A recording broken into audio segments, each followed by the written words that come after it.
In this video, we'll be speaking about why releasing energy with the ancestors is needed.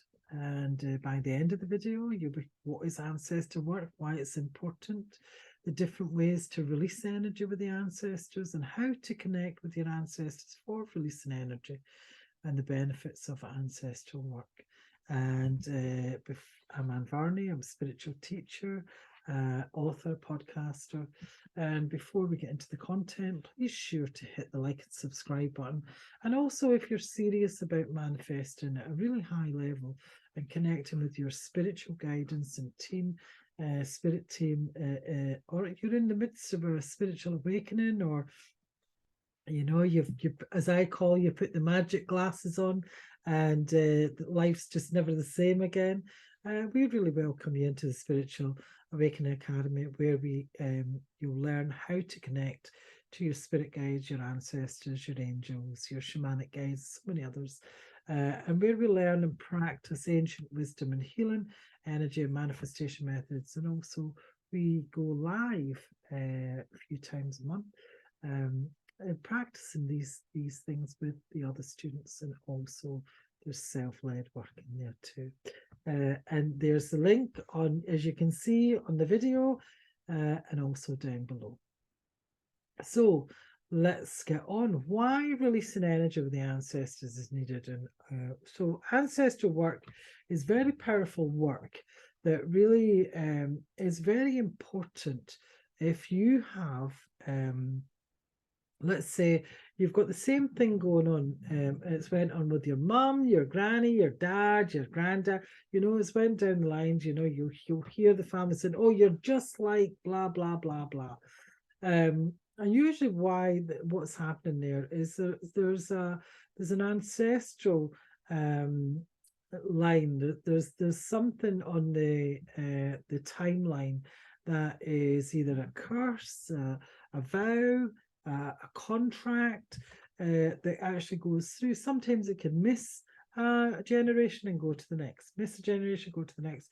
Sometimes it's just with the women, the generation, sometimes it's just with the men.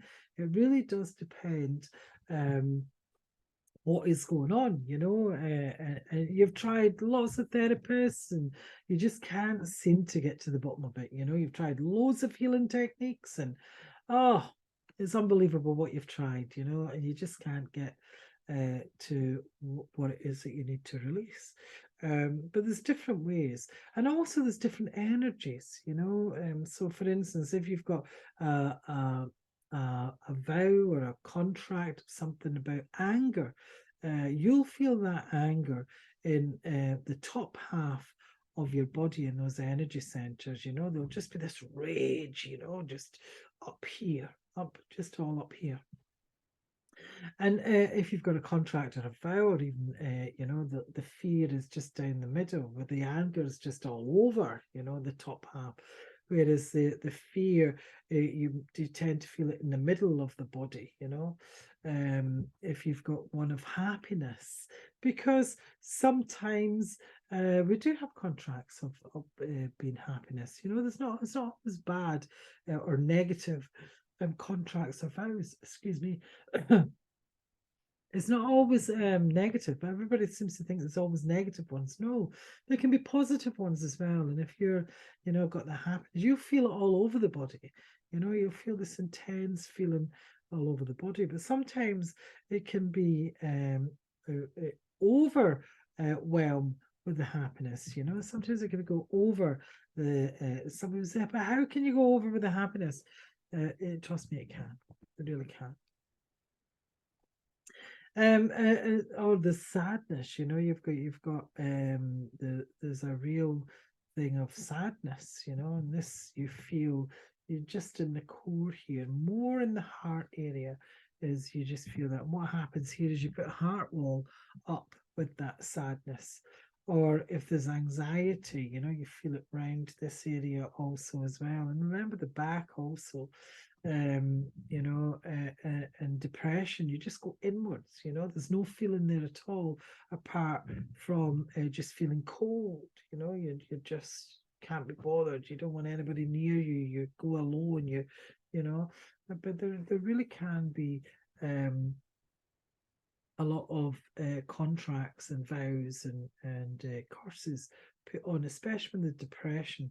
A lot of times when there's depression, that's anger turned inwards, anger at the self turned inwards, and usually there's soul loss.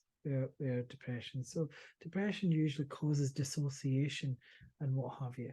Or if you've got a shame, that's usually the head that you feel, you put your head down, there's a shame. There can be a contract with that also, the energy around that. So just remember that there's all different emotions within the energy field, and how you feel them is different. So there's all, and because of this, there's different ways to release that energy. So when we bury our ancestors, it's not really just about honoring them.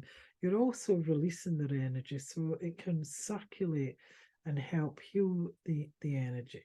Or do you ever feel like there's too much energy in the world? That no matter how much time and space you take for yourself, you can't shake the feeling that something's off. It's as if the energy of people or places or things is just too overwhelming for you to process. And it's not just you, lots of people have this.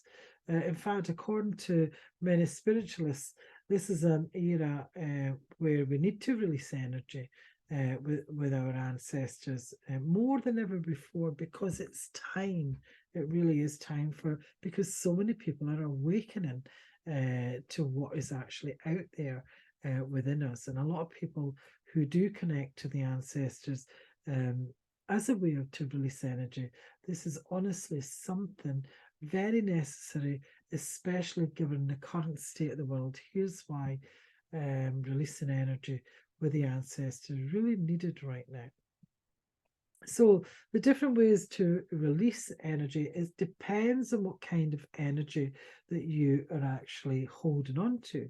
So for instance, if you're holding on to the anger within the energy field, you need to look along the timeline to see where that anger actually, who it started with. Was it the father, the grandfather, their great grandfather, the mother, where did that start in the timeline? And you ask your ancestors, you connect to the ancestors to actually ask them to show you. What actually happens then is usually a memory comes up, or you'll see a date or a vision or something like that, or a knowing. There'll just be a knowing there. We all have these imprints within us that we know. It's just connecting and knowing how to connect to those imprints of the energy that's around with our ancestors. So really, you've got to connect to your ancestors first to help you release the energy. Then you've got to see if that energy is a vow, a contract, a curse. Was it placed upon that member of family, or was it placed there with someone else? And as I say, really, really go deep into there. Can you release it yourself? Can the ancestors help you release it? Do you need to go and help get someone else to help you release it? However, you can ask the ancestors if they will help you to dissipate some of that energy away so that it's not a constant in your life, excuse me, my throat's getting a little bit dry. Let me just have a wee drink. So really it's knowing what kind of energy you need to release, and if they connect into your ancestors, and actually getting the benefits of working with that ancestor. And sometimes when I do this, what actually happens is I can actually feel there's like a vibrational shift within my energy field, or there's a heaviness getting, or there's a pulling technique coming out the energy field, or above, or what have you, that's realigning the energy, so it's releasing that energy that you no longer need. Yeah.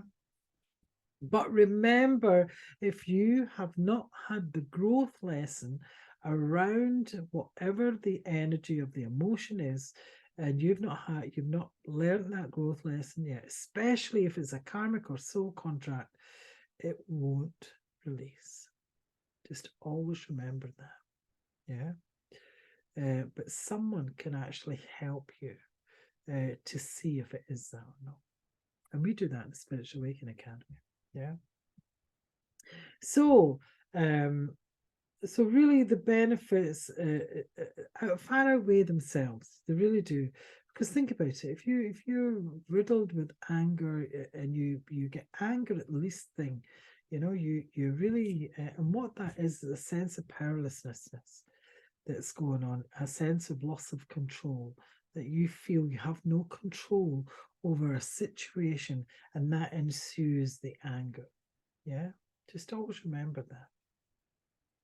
And it's really becoming aware of those feelings that are getting triggered within you also, and allowing those ancestors, connecting to the ancestors, allowing them to help you to release those triggers, you know. Okay, I hope this, and remember there's more videos here about the ancestor work, how to connect and working with the ancestors. Um, please watch the videos because there's a lot of information in them and they can really help you. And as I said, if you really are going through your spiritual awakening, you want to connect at a deeper level with your ancestors, you want to release energy or be shown how to release the energy with the ancestors, come over to the Spiritual Awakening Academy. It's a very low cost academy with a lot of information in there, and we do work live with you also. And here's the link you can see above, the Spiritual Awakening Academy link, or the link below. Yeah.